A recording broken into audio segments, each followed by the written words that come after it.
Stop, because they get litigious. Here it comes. Reopen British markets for American companies. All that Britain demands in return. It was suggested that the then Meghan Markle likely spent time with Prince Andrew and Jeffrey Epstein before she even met Prince Harry. Colin Jost took center stage on Saturday Night Live and didn't just crack a joke, he detonated one.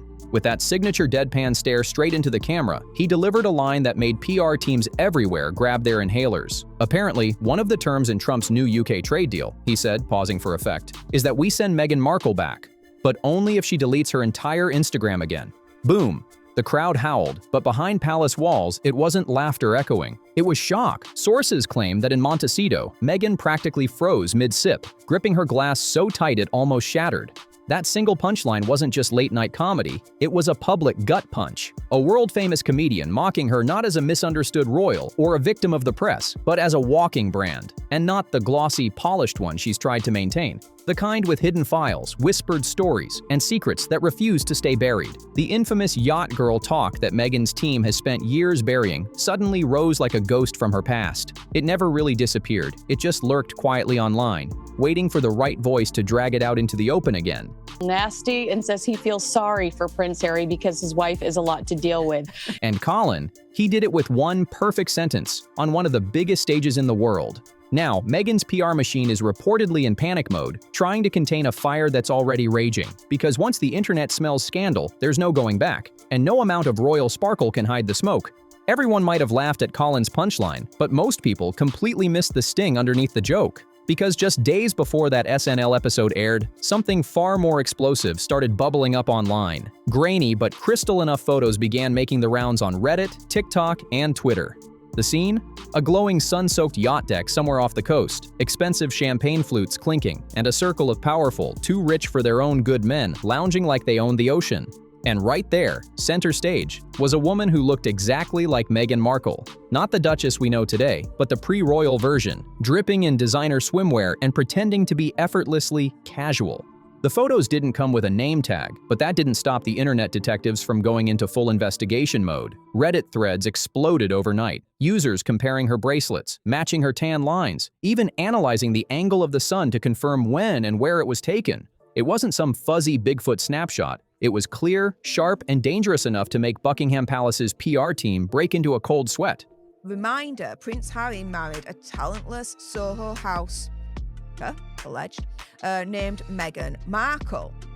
And I've seen this before, but I have to admit. But the part that really blew up wasn't the photo itself. It was the timing. This wasn't Meghan from her college party days in 2004, carefree and anonymous. This lined up with her early Suits fame, when she was promoting the clean girl, feminist, green juice, yoga morning image. The same era she carefully crafted her identity around empowerment and good causes. Suddenly, those carefully curated posts about self-love started looking like part of a much bigger illusion, one that might finally be cracking under the harsh light of a paparazzi lens.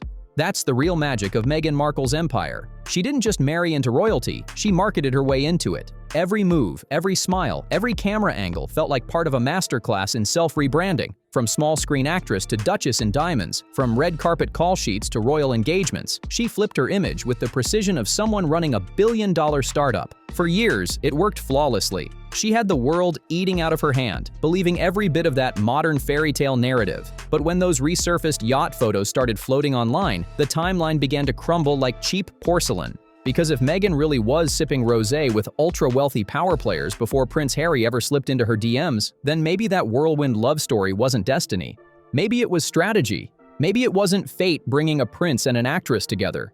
Maybe it was a carefully planned climb, dressed up as romance. And that's exactly where Colin Jost struck his most brutal blow. He didn't just roast her, he hinted at something far deeper. He echoed the rumor that Meghan didn't simply land in royal luxury. She climbed there, step by step, connection by connection, using charm and precision like a social ladder. Cue the SNL laughter, cue the online chaos.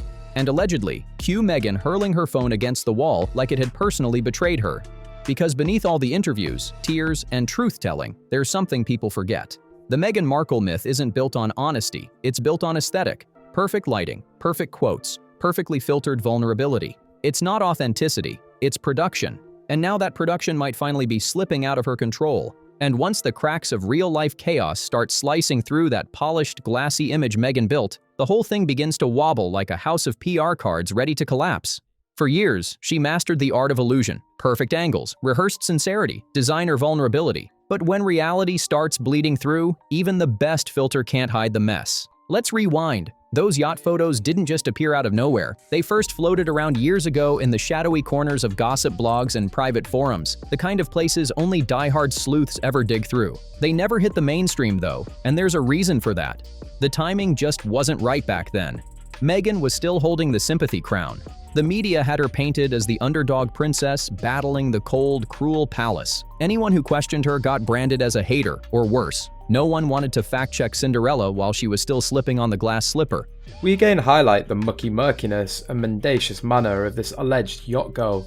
According to Urban, But the fairy tale fog has cleared now. The Spotify deal? Gone. The Netflix buzz? Fading. Even that once glamorous rosé brand has become the butt of jokes online. And now, those old whispers about the yacht girl days have evolved into a full-blown digital investigation, complete with metadata, guest lists, and side-by-side comparisons that don't lie. And Meghan? Silent. Not a single quote about healing or growth. No moody tree photos. No self-love captions. Just pure, deafening silence. And that silence, it's starting to sound louder than any statement she could make. Nothing. Absolute silence. And that's exactly what's making everyone raise an eyebrow. Because let's be real, if it wasn't her in those photos, wouldn't Meghan have said something by now? Wouldn't she have fired off a denial, a lawsuit, anything? Usually, her team moves faster than Archewell launches another vague initiative about kindness and storytelling. But this time, crickets. And in today's media jungle, silence doesn't look peaceful. It looks suspicious. Even her most loyal defenders are fumbling for a script. Normally, they'd be out in full force, calling the critics cruel, reminding everyone this is why she left the UK. But now, the comment sections are quiet, and not because they don't care, it's because this one's hard to spin. You can't exactly wrap a luxury yacht party around a narrative of hardship and service. That contrast alone is enough to make her whole inspiring survivor brand wobble. And the internet? Oh, it's eating this alive. After Colin's joke went viral, the memes came in hot. TikToks dissecting her old interviews, Instagram reels showing her transformation from lifestyle influencer to duchess to what some now call a Hollywood escapee. Twitter threads dug deeper, mapping her friendships that vanished, her image that got glossier, and her digital past that somehow keeps disappearing like a Snapchat streak. Even the once sympathetic outlets, the ones that used to protect her, are now using colder words, inconsistent, over-curated, and the one she reportedly hates most, inauthentic. And that's the part that really cuts her. Not the rumors, not the accusations. She's survived worse headlines before. What Meghan can't handle is the mockery, because hate can be repackaged as jealousy, criticism can be labeled as bias, but laughter, that's different. You can't spin laughter. Once the world starts laughing at you, the power's gone. And Colin didn't just roast her, he shifted her entire narrative. He made her the punchline in her own story. That's the moment every celebrity fears. And for Meghan Markle, it might just be the one she never recovers from. Now it's open season. Every late-night host, gossip site, and YouTube commentator is circling Meghan's past like a pack of bloodhounds. And trust me, the scent is strong. Every outlet wants a piece of this story, digging through old archives, screenshots, and interviews like digital detectives on a mission. Rumor has it, more yacht photos might be on the way, the kind that never saw daylight before. Insiders are whispering that a few high-society photographers have been quietly contacted, asked to review their old files and remove anything sensitive. That kind of cleanup call? It's never a good sign. Girl past set to be exposed in a new documentary that's finally going to air next month. Let's put it this way, I smell a scared little yacht. This isn't just another rumor wave, it's a full-blown reputation storm. The so-called yacht girl narrative refuses to die, not because there's undeniable proof, but because it perfectly exposes the uncomfortable gap between Meghan's public image and her possible private reality. The polished humanitarian versus the whispered Hollywood social climber. That contradiction alone keeps the story alive. And that's what really stings for Meghan, because when your whole empire is built on being misunderstood, the last thing you want is evidence suggesting you crafted the very narrative you claim to be the victim of. It flips the script entirely, from survivor to strategist, from wrong duchess to master manipulator. And that, right there, is the kind of twist that turns a PR crisis into a full-scale meltdown. But here's the craziest part. This isn't just gossip anymore. It's not living in Reddit threads or hidden behind shady Instagram accounts. It's out in the open, viral, everywhere. The second Colin Jost dropped that joke on SNL, everything flipped. That was the cultural turning point. Because when something hits late-night comedy, it's no longer just a rumor. It's mainstream truth by laughter. Comedy doesn't punch down on nobodies. It targets the powerful. And in that moment, Meghan Markle went from royal figure to public punchline. That shift changed everything. Suddenly, Meghan wasn't the misunderstood duchess fighting the system. She was the meme, the joke, the subject of endless reaction videos and parodies. The narrative wasn't being shaped by Oprah's emotional interviews, Spotify deals, or palace statements anymore. It was being driven by punchlines, one-liners, and viral edits that travel faster than any press release. And that's the kind of ridicule that sticks. It seeps into TikTok comment sections, fuels YouTube reaction videos, spawns thousands of snarky tweets, and before long, it becomes truth by repetition. Once you become the internet's favorite joke, no PR spin can save you, because people stop debating your story. They start mocking it. And once the world starts laughing, you're no longer the hero or the victim. You're the entertainment. And here's the worst part. Meghan knows it. Insiders from the Sussex circle say she wasn't just irritated after that SNL episode. She was furious, the kind of fury that no yoga session or self-care mantra could fix. Because this wasn't a tabloid headline she could ignore or a lawsuit she could threaten. You can't sue a punchline. You can't file a takedown notice against a comedian's smirk. And when the internet decides to resurrect those yacht photos, there's no PR strategy in the world fast enough to stop the flood of receipts. According to one insider, Meghan allegedly started calling up her media contacts within hours of the episode airing, desperately trying to correct the narrative, pushing them to highlight her charity work, her women's rights speeches, her positive energy. But it was too late. The wildfire had already spread. Those photos were everywhere, on gossip blogs, TikTok feeds, YouTube thumbnails, looping nonstop like a never-ending montage of embarrassment. Creators were analyzing her old clips frame by frame, turning her timeline into an open investigation. Even her body language was being broken down like a true crime case. By the time her team regrouped, the internet had already moved on. Not to sympathy, but to laughter. And that's a storm even the best PR team in Montecito can't control. The tide wasn't just turning, it was crashing down like a storm wave. And this time, Harry's right in the splash zone. Let's not pretend he's just a silent bystander. The man who once said he despised the press more than anything is now watching that same press devour his wife's past like a buffet. Every headline, every YouTube thumbnail, every TikTok breakdown still has his face right beside hers. The once beloved prince now caught in a scandal he can't escape. And while Meghan's being painted as the manipulator, Harry's image has taken a brutal hit too. To many, he's becoming the gullible prince, the man who walked away from a centuries-old institution for a woman who, as critics say, never truly left the spotlight behind. Royal insiders whisper that this latest storm has only deepened his isolation, not just from his family in the UK, but from the world at large. Even more shocking, some claim the distance might be growing inside the marriage too. While Meghan's busy spinning, curating, and controlling the narrative, Harry is said to be withdrawing.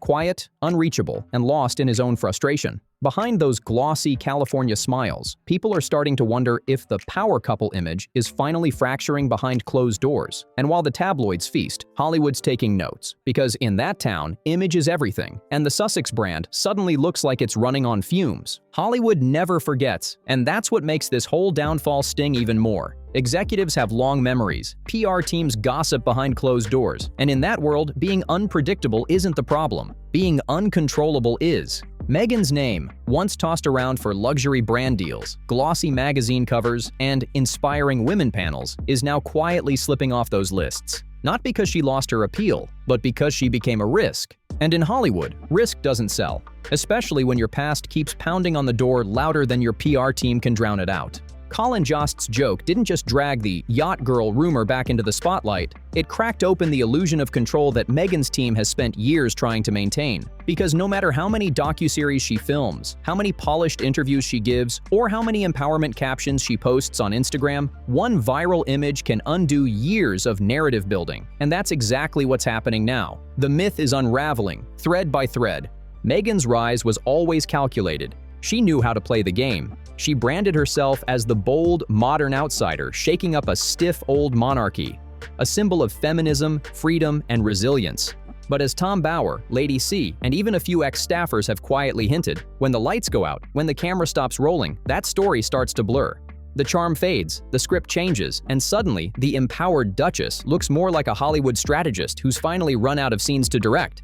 of Meghan Markle's alleged, rumoured yacht. Now the audience is finally seeing the real Meghan, not just the woman who married into royalty, but the one who's been shape-shifting her way through every social circle she's ever entered. This story isn't about who she chose, it's about how she moved. The friends left behind, the people cut off mid-rise, the pieces of her past quietly deleted from the internet. Meghan mastered the art of swapping versions of herself depending on the crowd. Activist in one room, actress in another, duchess in the next. But here's the problem. When you tell a different story to every audience, those stories eventually meet, and they rarely get along. The yacht photos? That's just the teaser. The deeper scandal is the erasure, the careful deletion of context, the editing of memories, the rewriting of timelines that no longer add up. There are too many witnesses, too many old pictures, and too many receipts to keep the illusion clean forever. It's not about shaming someone for having a glamorous past. No one's angry that Meghan once enjoyed luxury. That's not the issue. The issue is the denial, pretending it never happened, attacking anyone who mentions it, and crafting a new identity so aggressively that truth itself becomes the enemy. That's why Colin Jost's joke hit like dynamite. It wasn't the punchline, it was the spark. Because once he said it, all those buried questions, those forgotten names, those silenced voices, they all came roaring back to the surface. Why were those photos scrubbed in the first place? Why did certain lifestyle blogs suddenly delete harmless old features? Why do former friends, the ones who once couldn't stop praising her, now stay silent? And why do legal threats appear the moment anyone even mentions that era? Why did Meghan's team go on a quiet cleanup spree, pressuring outlets to unpublish cheerful stories that didn't fit the new royal rebirth image? Why this desperate obsession to control everything, except the truth? Those questions don't disappear, they multiply, and every time Meghan chooses silence, the speculation grows louder. Her defenders rush to blame sexism, racism, or cultural bias, but let's be honest, that excuse is losing its power. What's unfolding now isn't hate or backlash, it's accountability. The internet doesn't forget, and the audience that once cheered her rise is now demanding real answers.